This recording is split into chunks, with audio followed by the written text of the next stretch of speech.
Porque querer mudar nem sempre é suficiente para conseguir mudar. Tem um livro de nome Mudar, Caminhos para a Transformação Verdadeira, escrito pelo psicoterapeuta e psiquiatra Flávio Gikovati, que ele aborda com maestria sobre a complexidade de querer mudar e de mudar. E diante do texto dele, eu enumerei 5 motivos por que é complexo mudar e qual é a solução proposta por ele. Primeira situação por que é difícil a gente mudar é porque parece que algumas coisas já nascem impregnadas em nós e não tem como fugir. Eu vou dar um exemplo que ele utiliza no livro, eu vou falar palavras literais que estão escritas no livro sobre esse assunto. Então, um exemplo da nossa nacionalidade, por exemplo, você é brasileiro. De acordo com o que escreveu o Flávio Gikovati nesse livro, até a nossa língua materna interfere na forma que pensamos e percebemos a vida. Segundo ele, na estrutura de cada língua estão impressos certos aspectos de como construímos a formatação lógica dos pensamentos, sendo provável que isso determine a ativação de diferentes áreas do cérebro. Ou seja, a forma como aprendemos a falar pode participar da forma como aprendemos a pensar. E diante disso, uma neuroplasticidade e dificuldade para mudar. Segundo fator que pode também prejudicar a nossa forma de mudar é que talvez tenhamos traumas a serem tratados. Algumas experiências, elas não ficam apenas na memória, elas podem deixar marcas na forma como o cérebro funciona, consequentemente na nossa maneira de ser, como um tipo de fatos que causam um tipo de uma sequela. E como isso até justifica algumas reações de algumas pessoas de impulsividade que parece que são automáticas e difíceis de controlar, onde se concretiza a tríade: trauma, sequela, impulso. O terceiro fator porque é difícil mudar é porque cada hábito mal formado, ele pode ter dentro de si um ganho secundário.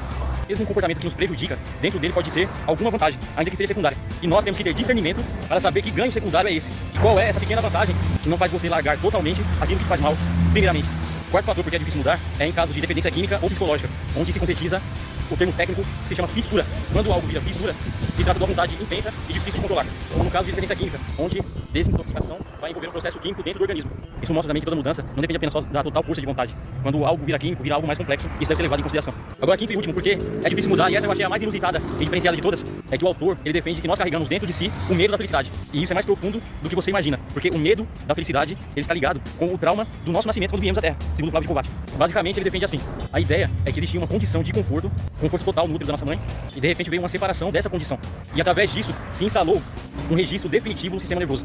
Ele faz uma analogia de que estávamos no paraíso e fomos expulsos. E a partir disso, podemos ter associado que, quando algo muito bom acontece, algo desconhecido e desconfortável pode vir logo depois este algo bom acontecer. Talvez por isso que, quando as coisas passam a dar relativamente certo, algumas pessoas pensam: alguma coisa vai acontecer. Ou sem perceber, acabam também sabotando aquilo que estava indo bem. E aqui está uma das ideias mais provocativas desse livro. Muitos mecanismos, tidos como autodestrutivos, estão relacionados com o medo da felicidade.